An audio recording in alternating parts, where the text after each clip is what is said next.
అనంతపురం జిల్లా ఎస్పీ శ్రీ గౌతమి శాలిని గారి యొక్క ఆదేశాల మేరకు ఈరోజు రాయదుర్గం అసెంబ్లీ కాన్స్టిట్యుయెన్సీ హెడ్ క్వార్టర్లో ఈ యొక్క విలేకరుల సమావేశం నిర్వహించడం జరుగుతూ ఉంది. రేపు ఎన్నికల కౌంటింగ్ సందర్భంగా రాయదుర్గం అసెంబ్లీ సెగ్మెంట్ పరిధిలో 144 సెక్షన్ అదేవిధంగా 30 పోలీస్ యాక్టు అమలులో ఉన్నది.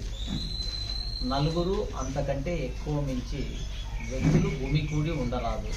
అట్లా గుమికూడి ఉండటం చట్టరీత్యా నేరం. వారిపైన కఠినమైనటువంటి చర్యలు తీసుకోవడం జరుగుతుంది. అదేవిధంగా గౌరవ ఎలక్షన్ కమిషన్ వాళ్ళు 6వ తారీఖు వరకు ఎన్నికల ప్రవర్తన నియమావళి నిబంధనలు అమలులో ఉన్నందువలన కౌంటింగ్ తదనంతరం విజయోత్సవ ర్యాలీలు, సభలు, సమావేశాలు నిర్వహించడాన్ని నిషేధించడం జరిగింది.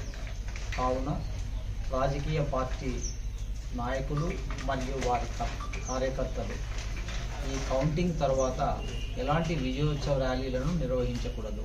అట్లు నిర్వహించినట్లయితే వారిపైన చట్టపరమైనటువంటి చర్యలు తీసుకోవడం జరుగుతుంది. అదేవిధంగా ఎవరైనా అల్లర్లకు పాల్పడినట్లయితే వారికి జిల్లా కలెక్టర్ గారి యొక్క ఉత్తర్వుల మేరకు ఎక్స్టర్నమెంట్ జిల్లా బహిష్కరణ చేయడం జరుగుతుంది. ఒకవేళ క్రిమినల్ కేసులు గతంలో ఉండి మరి ఫ్రెష్గా ఇటీవల కాలంలో ఈ యొక్క క్రిమినల్ కేసులలో ఇన్వాల్వ్ అయితే వారిపై ఉన్నటువంటి కేసులను గురించి జిల్లా కలెక్టర్ గారికి నివేదించి వారి ఉత్తర్వుల మేరకు పీడీ యాక్ట్ చట్టాన్ని కూడా వాళ్ళపైన ప్రయోగించడం జరుగుతుంది. అట్లా పీడీ యాక్ట్ ప్రయోగించబడినటువంటి వ్యక్తులు 1 సంవత్సరం పాటు జైలులో నిర్బంధించబడతారు. అంతేకాకుండా కౌంటింగ్ తర్వాత టపాసులు కాల్చడం కానీ, టపాసులు అమ్మడం కానీ, అదేవిధంగా ఈ విజయోత్సవ ర్యాలీలో భాగంగా ఈ టపాసులు కాల్చడం ఇటువంటిని నిషేధించడం జరిగింది కలెక్టర్ గారి ఉత్తర్వుల మేరకు. కాబట్టి దీన్ని ముఖ్యంగా ప్రజలు అర్థం చేసుకోవాలి, వ్యాపారస్తులు అర్థం చేసుకోవాలి. వ్యాపారస్తులు తమ యొక్క షాపులలో ఈ యొక్క బాణాసంచాను అమ్మరాదు, విక్రయించరాదు. అదేవిధంగా ప్రజలు కూడా వాటిని ఎన్నికల కౌంటింగ్ తదనంతరం పేల్చడానికి ప్రయత్నం చేస్తే వారిపైన చట్టపరమైనటువంటి చర్యలు తీసుకోవడం జరుగుతుంది.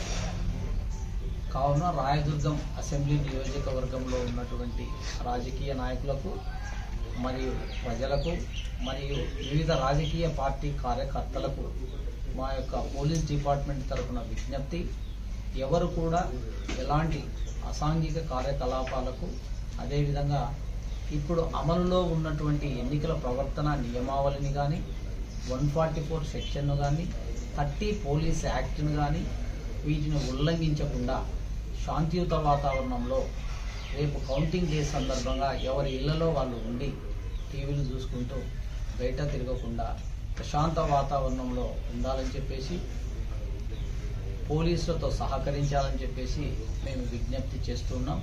ఎవరైనా అట్లా ఉన్నటువంటి ఉత్తర్వులను ఉల్లంఘించినట్లయితే వారిపై కఠినంగా చర్యలు చట్ట ప్రకారం తీసుకోవడం జరుగుతుందని చెప్పేసి హెచ్చరిస్తున్నాం. Thank you.